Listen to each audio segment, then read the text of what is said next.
Bonjour les amis, c'est Lucky Mikael, je suis très heureux de vous accueillir aujourd'hui pour cette nouvelle vidéo. Et pour cette nouvelle vidéo, on se retrouve pour un nouvel épisode de Je découvre 3 nouvelles séries.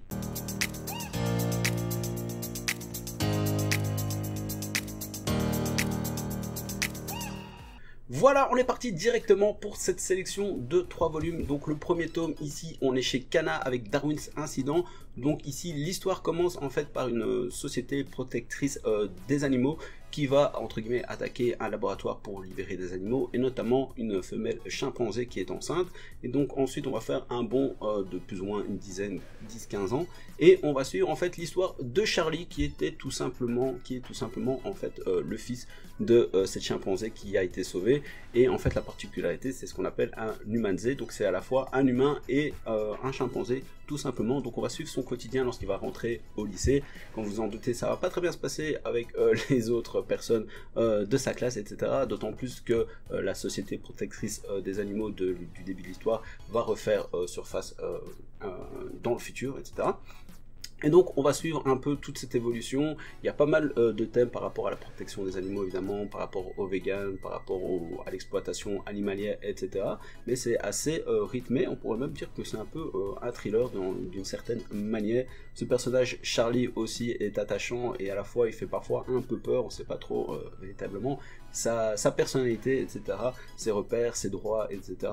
Et il y a pas mal aussi d'actions, de scènes de combat entre guillemets, et c'était plutôt aussi assez stylé. Donc ça c'est le premier tome qui est sorti. Je pense que c'est une série pour le moment en cours en 4 tomes, même si le deuxième volume va sortir à la rentrée plus ou moins, je pense au mois d'octobre, quelque chose comme ça. Mais c'était quand même une très bonne lecture. Je vais également vous montrer un peu les dessins tout simplement. Moi j'ai plutôt aimé, c'est pas la folie mais voilà, sont assez stylés, les personnages sont souvent assez réalistes comme ici par exemple le policier. Donc voilà, une très bonne lecture pour ma part, en tout cas d'office je continuerai cette série. Ensuite, une série que j'ai découvert un peu par hasard en faisant un peu les magasins. On est chez Noévé Graphics, ça s'appelle Old Knight Bardlowen, donc le vieux chevalier Bardlowen, comme on pourrait traduire tout simplement. Et je trouve que Noévé Graphics a fait une très belle édition, notamment avec ici sur le bord, c'est du relief, ainsi que ici et ici. Et la face arrière est également assez brillante. Donc pour faire l'histoire ici, on est dans un monde en fait où il y a un mur tout simplement. Ça pourrait faire penser à une autre œuvre qui permet de protéger en fait contre des Kigel, qui sont des démons animaux tout simplement. Et donc on va suivre ici l'histoire de ce vieux chevalier, donc Bardlowen. Donc les deux premiers chapitres en fait c'est par rapport à lorsqu'il est un peu plus jeune. Donc on voit un peu ce qu'il fait. Donc c'est véritablement un chevalier qui défend le peuple, qui défend entre guillemets toute sa nation face à l'invasion éventuelle de ces démons.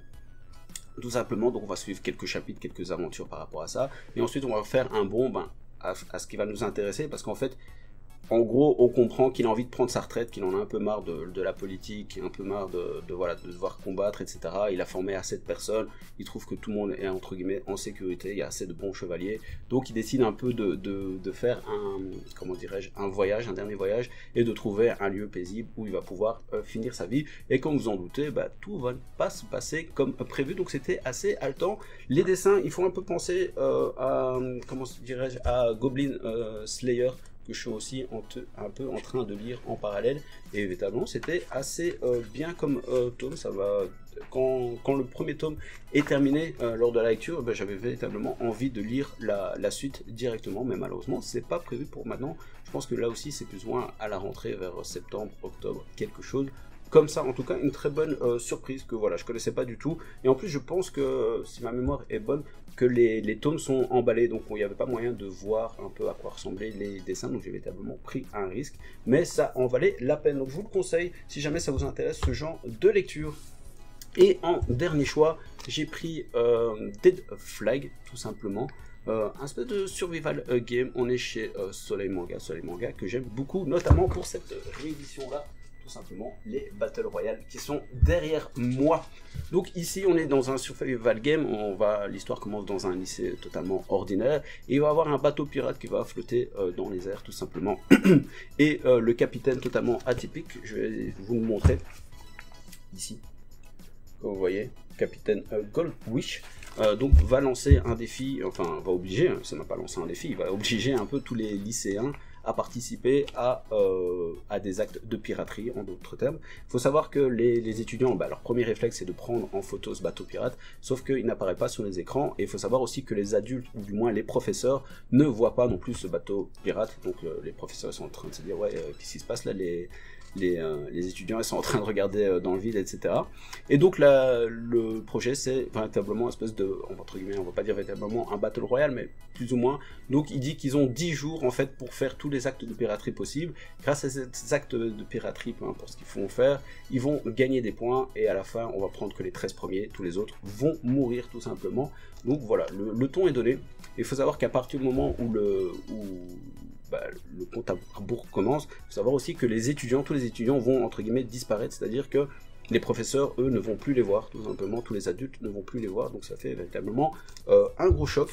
Voilà, donc ça commence véritablement assez bien. Il faut savoir que par contre il n'y a que 4 tomes, et ça j'étais un peu, quand j'ai préparé la vidéo pour voir un peu combien il y a de tomes, etc. J'étais un peu surpris qu'il n'y ait que 4 tomes, je pense qu'on pourrait faire plus, mais voilà, on verra bien, parce que voilà, comme je vous ai déjà dit, toujours un peu réticent quand il n'y a pas beaucoup de tomes, parce que voilà, ça va assez vite du coup, même si ce premier tome était assez bien, et après 50 pages, donc voilà, je vais pas vous raconter, parce que j'estime que passer 50 pages, ça devient un peu du spoil. Il y a véritablement un élément assez original, enfin je vais pas dire original parce que je suis pas un expert de tous ces survival games, je les ai bien sûr pas tous lus, mais c'était la première fois que je voyais ce petit détail qui permet en fait de rajouter de l'attrait à ce survival game, et véritablement j'espère qu'ils vont bien le développer. Il faut savoir qu'aussi on est sur un volume un peu plus épais, donc on est sur quasiment 250 pages, ce qui fait plus ou moins 50 pages de plus que les mangas classiques, donc on sera sur une œuvre, si on reste plus ou moins sur les mêmes formats, à 1000 pages, ce qui est plutôt pas mal, mais on verra comment le mangaka s'en sort pour ces 4 volumes. En tout cas c'était un très bon premier tome pour un survival game. Donc voilà, on se retrouve avec la sélection des 3 volumes. Dites-moi un peu en commentaire s'il y en a que vous avez déjà lu, s'il y en a qui vous ont donné envie de lire. Moi personnellement j'ai beaucoup aimé les 3, je pourrais pas dire lequel j'ai préféré, je dirais ouais peut-être celui-ci. Alors que c'est peut-être celui auquel j'avais le moins d'informations. Les autres, j'avais déjà repéré qu'ils sortaient. Celui-là, ça a été véritablement freestyle. Et comme je vous ai dit, dès que j'ai fini le premier tome, j'étais un peu deg. J'avais envie de lire directement la suite. Donc n'hésitez pas, moi, à me dire ce que vous en avez pensé, si vous l'avez déjà lu et si vous avez envie de commencer. En tout cas, voilà, les amis, c'est déjà la fin de la vidéo. Merci beaucoup d'avoir regardé. Je te donne déjà rendez-vous pour une prochaine vidéo. À très bientôt, j'espère.